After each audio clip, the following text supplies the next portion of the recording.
It was a wrenchingly emotional tribute to a departed teammate, and adding to its aching poetry, it was spontaneous. 20 years ago this week, the Colorado Buffaloes lost their quarterback. The image of their saying goodbye is unforgettable. And at the time, that story had captivated the sports country. And as Tom Friend of ESPN.com now shows us, the second chapter of the story is playing out today with another quarterback hoping to carry on the legacy of his father.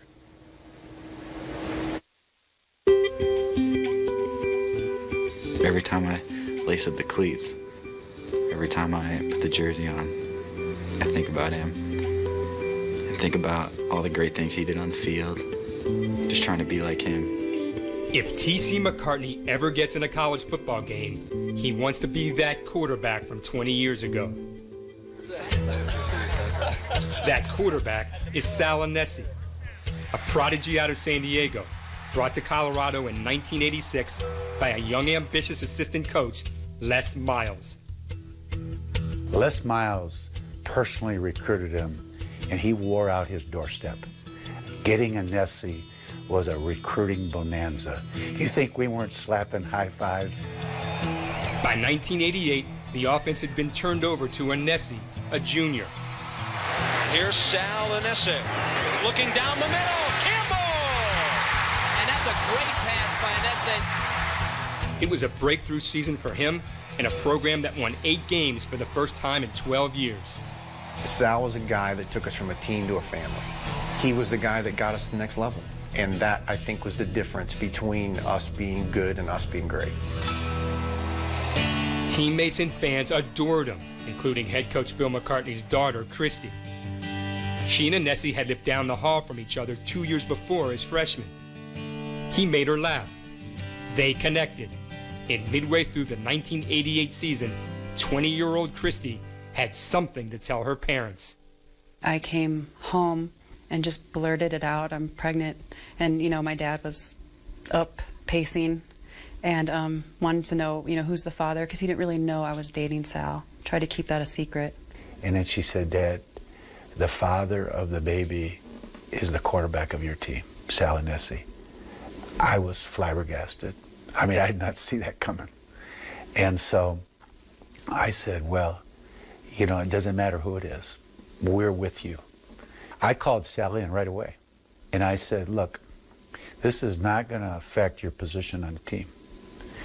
But I need to know whether you're going to be with her through this or whether you're not. And he looked me right in the eye and he said, Coach, I'm not going to marry her. And that hurt my heart. Rumors of the pregnancy leaked out, although the coach, his daughter, and the quarterback never spoke of it publicly. Aunese and Christy stopped seeing each other. But following the '88 season, all of that was obscured by a troubling change in Aunese's health. We were winter conditioning, and Sal kept pulling himself out. He was walking over to the trash can, kept throwing up, and he's throwing up blood.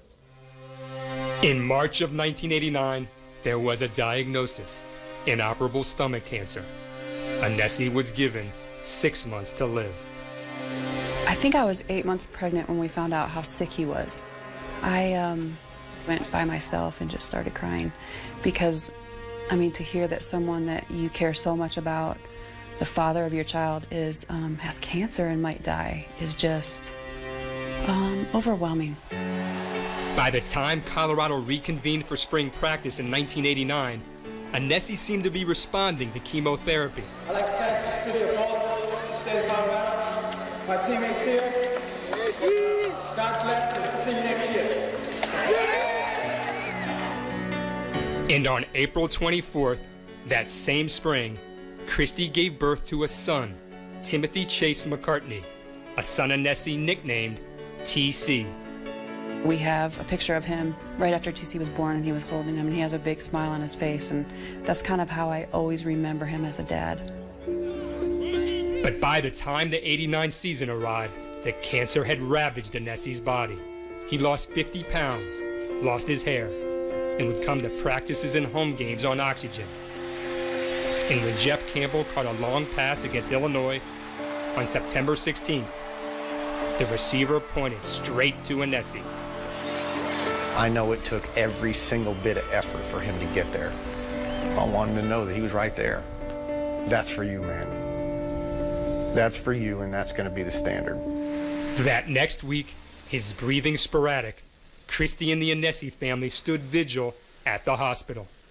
I was in there and everyone started leaving, and so I started to leave, and they're like, no, wait, Sal wants to talk to you. So we did have one moment, just the two of us, and he said that he was sorry for the way he'd handled things, and that how he was so proud of TC and how he can't wait till we can take him to the park. That was really a special moment to me. I will never forget the last time when I think Sal knew.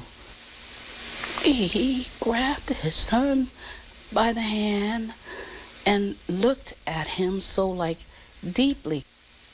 He was just letting his son know, you know, how much that he loved him, and no matter what happens to him, he won't be around, but may he always know that he loves him. Aunese passed away on a Saturday, September 23rd. And at the memorial service, for the first time in public, Bill McCartney acknowledged that 5-month-old TC belonged to the quarterback. With Aunese gone, he vowed to help Christy raise her son. But it was clear the next Saturday, in a game at the University of Washington, that Sal Aunese was still in their lives. We've lost Sal the week before. And the next thing you know, they're all on one knee pointing to the sky. We will observe a moment of silence in honor of Sal Aunese here at Husky Stadium. The Buffaloes are pointing to the sky. That wasn't something that we had planned. It wasn't something we had talked about doing. It was something that just happened. There were guys that were in tears. I know a lot of us had said, we're going to go do this thing for you, Sal. We are going to get to the national championship, and we are going to win it. Colorado finished the regular season as the only unbeaten team in the country. And it is incomplete. The game is over. Colorado hangs on to its unbeaten record. The goalpost is already down in the south end. It's very emotional simply because of the fact that our friend Sal Aunese wanted to live for this. It wasn't God's blessing for him to live to see this, but I know he was there with us. Aunese's dying wish was to win the Orange Bowl. And with the national title on the line in Miami, the Buffaloes lost to Notre Dame. But when they won a share of the national championship the following year, a specially made number 8 Aunese jersey went up on TC's bedroom wall. I think it made him feel closer to his dad. I think that's why he always grew up wanting to be a quarterback. He wanted to be like his dad. He wore number 8 as soon as he could. His grandfather, who lived next door, taught him to play quarterback like his dad. And by high school, TC was bigger than his father at 6'3", owner of a stronger arm. And then he got a phone call from that same ambitious football coach, Les Miles, now the head man at LSU. I think the tie is a wonderful one for him, and in some ways makes him closer to his dad. I think he loves the game that his father loved. The chance to play in a big-time program for people who knew where I came from and who knew my dad and my grandfather, that was important to me. TC walked on to the LSU football team in 2007, and although he wears number 17 and has yet to play a down, every game day, his mind is on number 8. This season, LSU's first game was at Washington, the same stadium where in 1989, the Colorado Buffaloes honored Sal Aunese. It gives me goosebumps when I watch them all point and honoring my dad that way. That's my dad. It's a special feeling. I think a lot of what keeps me going is continuing his legacy. He didn't get to see it through, so maybe I'll be able to get on the field and see it through one day. But he'll be there. He always is.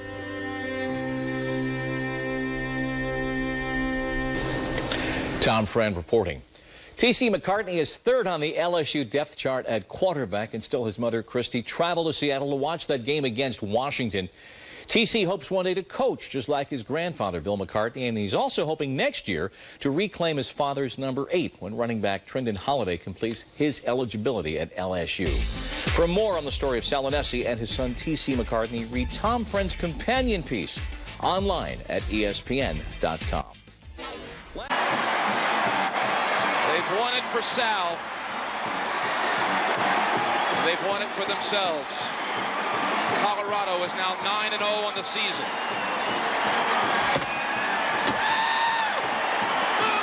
This team driven by the courage and memory of their deceased spiritual leader, Sal Aunese, who only hours before he passed away on September 23rd wrote these words to his teammates: "Don't be saddened that you no longer see me in the flesh, because I will always be with you in spirit.